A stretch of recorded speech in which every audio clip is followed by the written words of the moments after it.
ગુજરાતની ઉત્તર ગુજરાતની જે સરહદ છે ત્યાંથી મોલાસીસ આયાત અને નિકાસ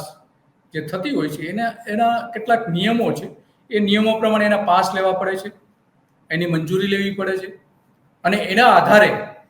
એક્સપોર્ટ કરવું હોય કે ઇમ્પોર્ટ કરવું હોય તો એ નિયમોને ચુસ્તપણે એનું પાલન કરવું પડે છે. સાથે પોલીસ કોન્સ્ટેબલથી લઈને પોલીસ પેરા સાથે એ લઈ જવું પડતું હોય છે મોલાસીસ, અને એ બધાની ડ્યુટી પણ ભરવી પડતી હોય છે. તો આવા એક અધિકારી છે ત્યાંના ડીસાના જે ચેકપોસ્ટ છે એની બાજુમાં, તો ત્યાં પાલનપુરથી થોડું આગળ, તો આ જે ચેકપોસ્ટ છે એના એક અધિકારીએ આ 20,000થી પણ વધારે ટ્રકો પાસમાં ગોલમાલ કરીને અહીંથી મોકલી દીધી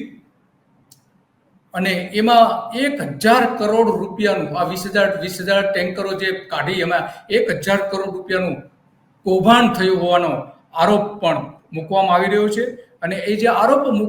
જે મૂકવામાં આવે છે, જેમણે આરટીઆઈ કરીને ઘણી બધી વિગતો મેળવી છે, મહેશભાઈ સાથે આપણે વાત કરીશું, કારણ કે એમણે આ આખું સ્કેમ કૌભાંડ જાહેર કર્યું છે અને એના કારણે સરકારે પગલાં ભરવા પડે એવી પરિસ્થિતિ આપણે